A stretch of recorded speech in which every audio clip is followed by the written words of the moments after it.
Hi, everyone. I will be sharing the topic cholera.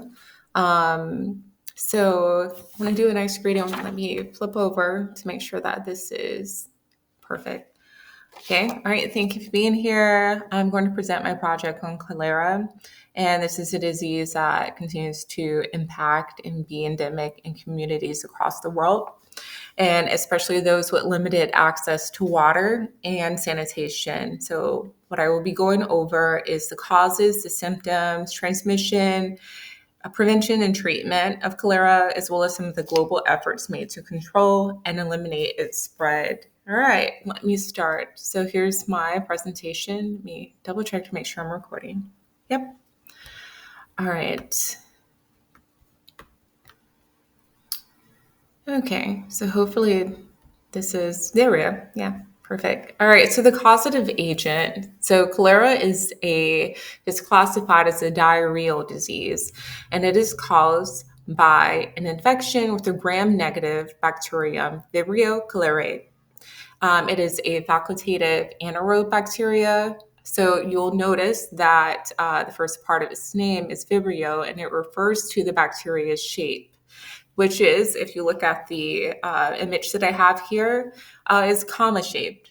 So this bacteria is usually found in brackish water, and it survives on plankton, and it attaches itself to the chitin of a shellfish. So the shellfish eat the plankton, and that's how we get um, it attached to the shellfish.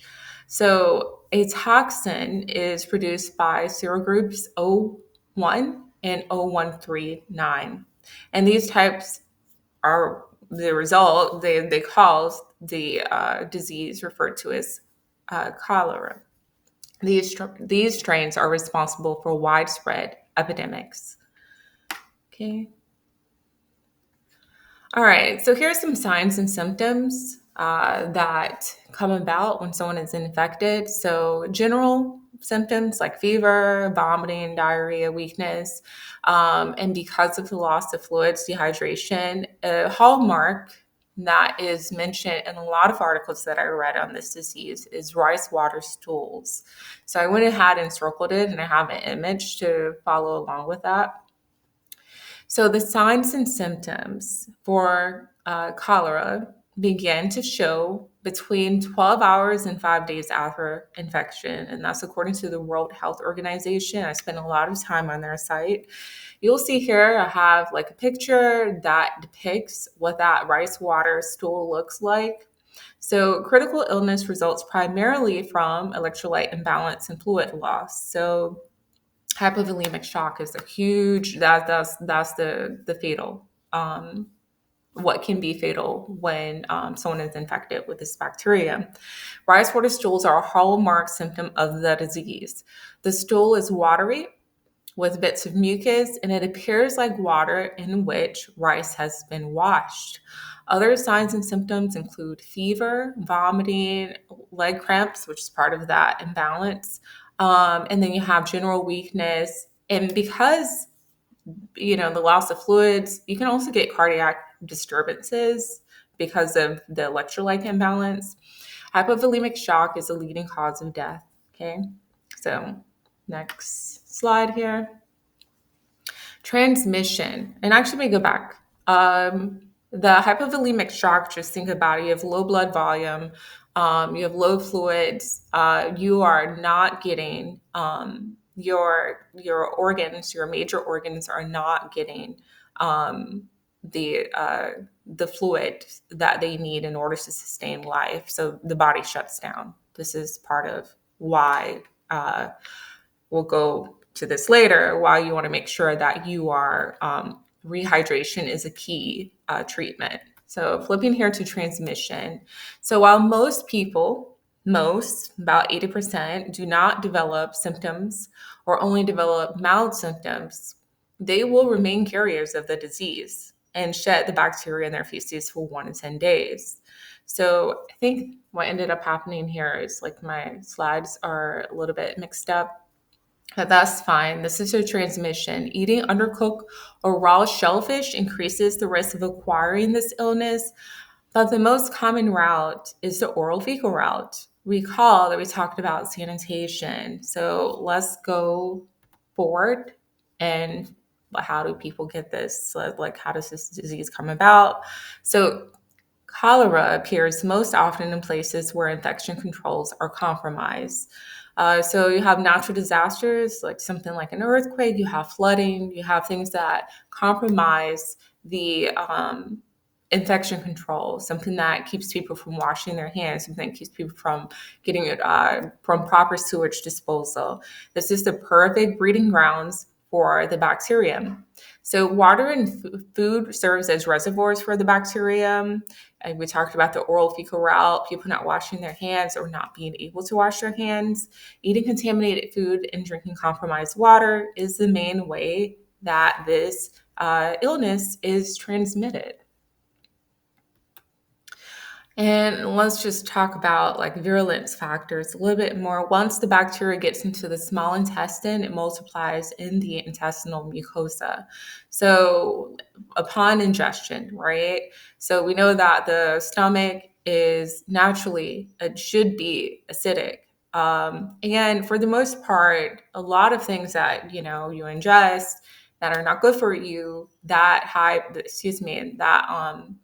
yes, that acidity is able to rid, but sometimes it doesn't. So in this case, if you get sick with cholera, and let's just say it survives your stomach acid, well, it produces a toxin once it gets into the small intestine that increases the amount of chloride ions secreted into the intestinal lumen. So these have a charge, right? It's going to attract water. These ions attract the movement of water due to osmotic pressure. And this toxin, this exotoxin, also called Cholera enterotoxin, it leads to more permeability in your small intestine. So you're going to lose fluids. All of this is to say you're going to lose fluids. The process results in severe dehydration due to the loss of fluids. And this dehydration can lead to a hypovolemic shock, kidney, specifically like your kidneys, but also organ failure. Death can occur within hours if this is aggressive enough. When the bacterium enters the body, it must survive the acidic environment in the stomach. Talked about that earlier. So those with low stomach acidity are especially at risk of becoming sick. This includes older adults, people with chronic conditions, people who have deficiencies. If you have like that low stomach acidity, and that helps the bacterium to survive. If you look here at the image that I have, it's a different look at the bacterium, and you can see the shape, but you can also notice that it has a single flagella, and this allows the bacterium to move through your intestinal mucus. So that is one of the additional factors, virulence factors, that makes it pathogenic. Okay. All right, epidemiology. There are 1.4 to 4.3 million cases of cholera per year, with an estimated 21,000 to 143,000 deaths due to hypovolemia. Cholera is endemic, meaning that is constant in countries like Asia and Africa. But when we're talking about epidemics and when we're talking about it really spreading out, you will find different places like, especially after a disaster, where you rise in a substantial amount of numbers. So in 2016, cholera rose in Haiti after a hurricane, and there were an estimated 770 new cases every single week afterwards. Another disaster occurred in Yemen. This was record breaking. So there was heavy rains and floods between 2017 and 2020, and more than 1 million people were suspected of acquiring this disease, and at least 2,000 people died. So let's compare that to a place like the US, where we have less than 25 cases per year. So we see how devastating that could be. And part of it is that the US is able to handle is better able to handle some of these catastrophic events. Okay, let's talk about culture and diagnosis. So, a primary way that they are going to diagnose, or common ways to diagnose cholera, is stool specimens. So, Vibrio cholerae, the causative agent, is isolated from a specimen, and we're looking at those groups O1 and O139, where there's serotyping that is performed. And so you can see here the type of agar that is used. That is the TCBS. It is preferred for the isolation identification of these groups. There does exist rapid diagnostic kits for use in epidemic settings, like for quick verification, but they wouldn't wait actually for confirmation because of how quickly this disease can cause loss of life. They will begin treatment immediately. So they aren't really good also for routine diagnosis because there's more room for error, and there's lower specificity and sensitivity. All right, next, prevention and treatment. So we've moved on to zero in on this. Experts have employed strategies for reducing both mortality rate and morbidity rate for cholera. Because death and sickness are primarily linked to fluid loss, there are oral rehydration solutions for treatment. And not just water. If you look here, it's a combination of water, salt, and sugar. And this is to balance out fluid levels and electrolytes in the body. I also came across there were in hospital settings where they could weigh the patient to see how much fluid loss there was, and that helped determine how much fluid intake they would focus on for that patient to make sure that they were balanced.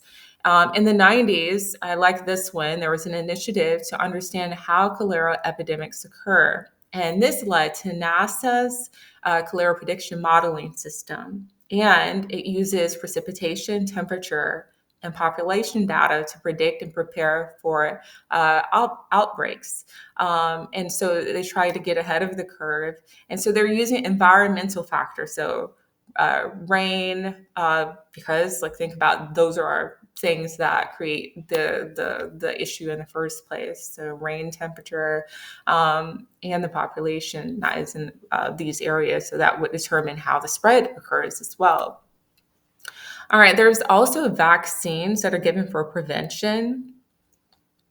And so the names of a couple of those I've placed. So Dukoral, and you can see it says oral in the name. So you have Dukoral and Victrol Plus. These are oral solutions. I included a picture there. They're given in 2 doses, though there are some that are 1 dose. And for the ones that are not 2 dose and they're 1, you would have a shorter period of protection. But for these doses here, for the 2 dose, they can provide protection for 2 to 3 years. And they can be given to children as young as 1 year old, 1 and 2, which is great because this is an at-risk group. The best, most important intervention that can happen is education on hand washing because of the transmission route that is oral to, the oral fecal route. So hand washing is one of the most effective tools in combating cholera. The ultimate solution targets communities where people lack access to safe water and sanitation. So also implementing things that would help their structure, will help their sewage systems, that would help infrastructure in case of a natural disaster. All right, so that would be a long-range goal. The CDC has their WASH program, and WASH stands for Water, Sanitation, and Hygiene. And this has resulted in a 25% decrease in childhood diarrheal infections within 4 Central American countries.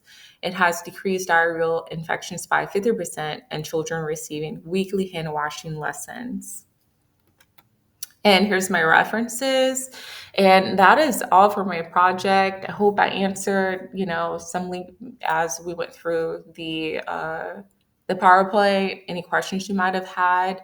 I really enjoyed learning about this topic. And let me flip back. I want to say bye to everyone. Thank you for sitting through this. I really appreciate you. Bye bye.